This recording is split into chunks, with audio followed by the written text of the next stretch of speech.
Before we get to the actual workout, I just wanted to let you know that this is one of the 2 workout sessions that I have.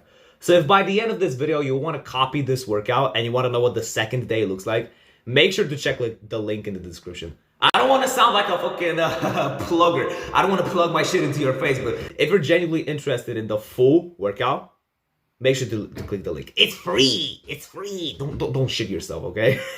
All right, now we can get to the video. Before I started the actual workout, I took a quick look at myself in the mirror just to check my physique. If I'm being honest with you, I don't think my physique looks that good. Sure, it looks pretty fucking sick when I flex and stuff, but if I'm standing in a neutral position, it's not that good looking. Okay, everybody has a little bit body dysmorphia, so you don't need to know that. What I will say though is I think I look pretty good in compression shirts. This is the one clothing that I actually look pretty good in.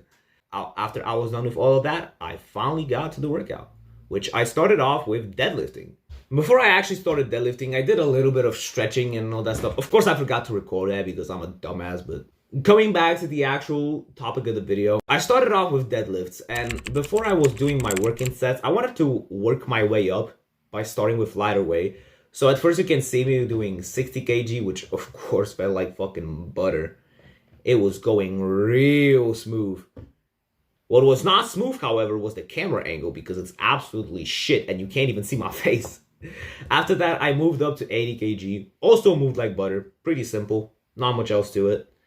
After I was done with 80 kg, I started doing 100 kilograms, which was my working set. The first set went for like 8 reps or so. I think I could do a little bit more, but I didn't want to over fatigue myself because deadlifts are an exercise which really fatigue your whole body.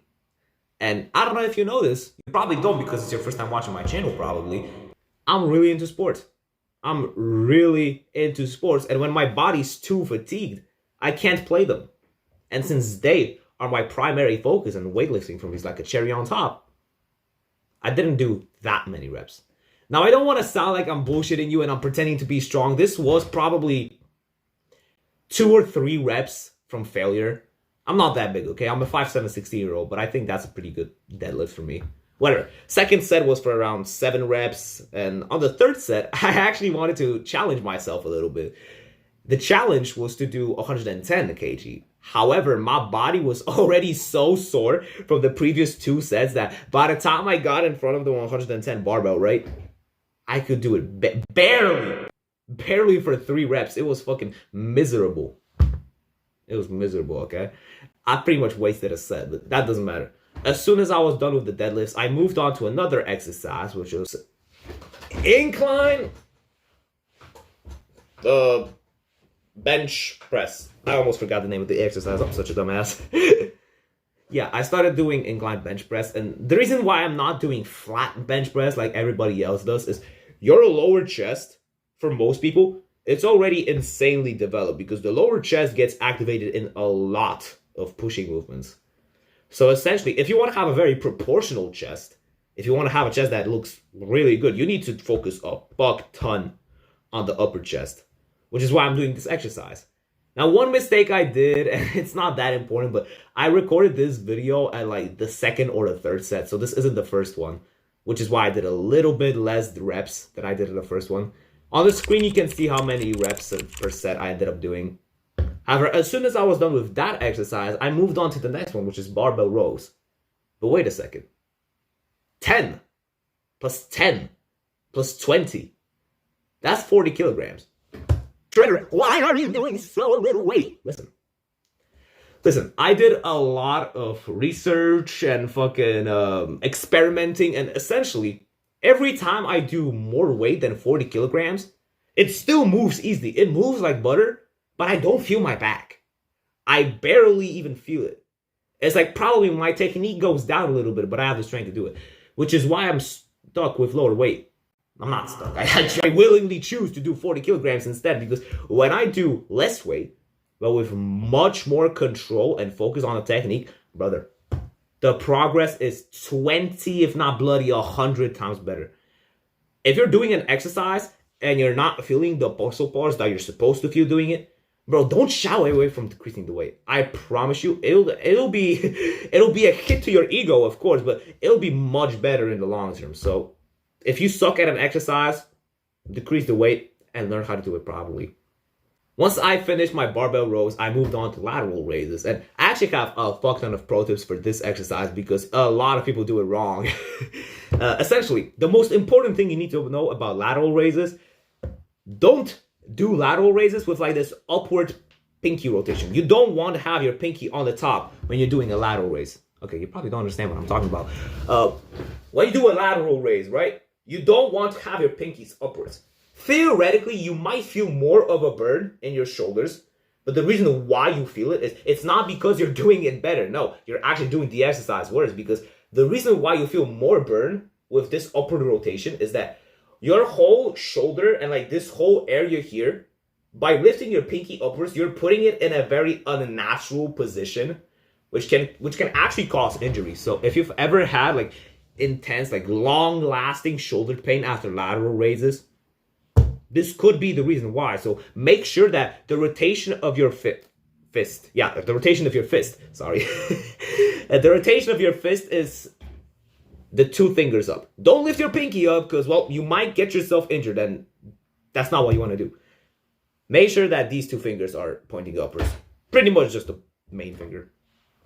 Another tip I want to give you for this exercise is you don't have to do this.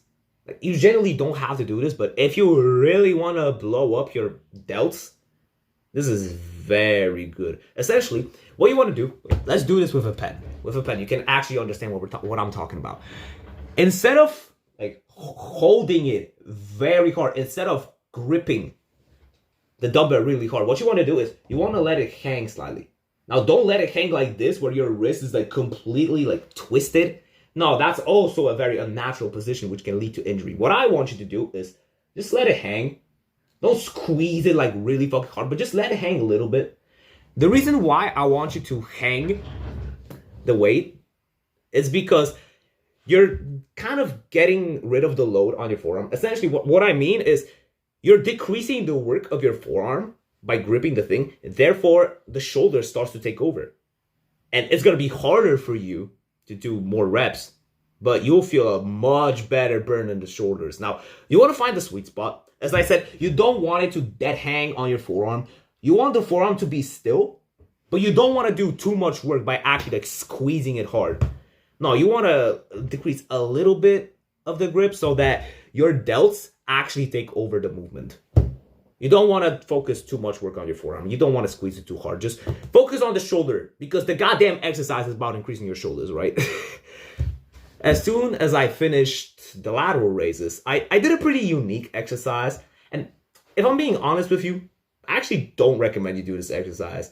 If you have enough time in your workout, then you shouldn't do this superset. You should do these two exercises separately.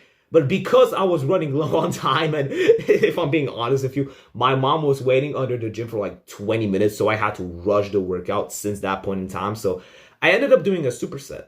The superset was 10 kilograms on each hand, and I did bicep curls until failure. And as soon as I failured the bicep, I quickly changed the bench and I quickly started doing school crushers. This is a cool superset if you're running low on time. If you don't have enough time to finish the workout, then this is an amazing like life hack you can do. But if you have enough time to do the whole thing, do these two exercises separately. Do these two exercises separately because that will lead to more growth. However, by doing it the way I did it, you can save yourself a lot of time. So you're sacrificing growth for the time of the workout. So you choose which one you care about more. And the last exercise I ended up doing were shrugs.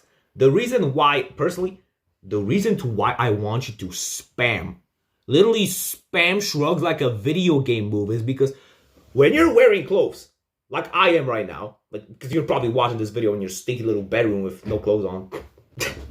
Why did I say that? Okay, essentially, the reason why I want you to spam shrugs is because when you're wearing clothes, right, you can't see your muscles. When somebody's looking at your face, the only muscles they can see are the traps and the neck.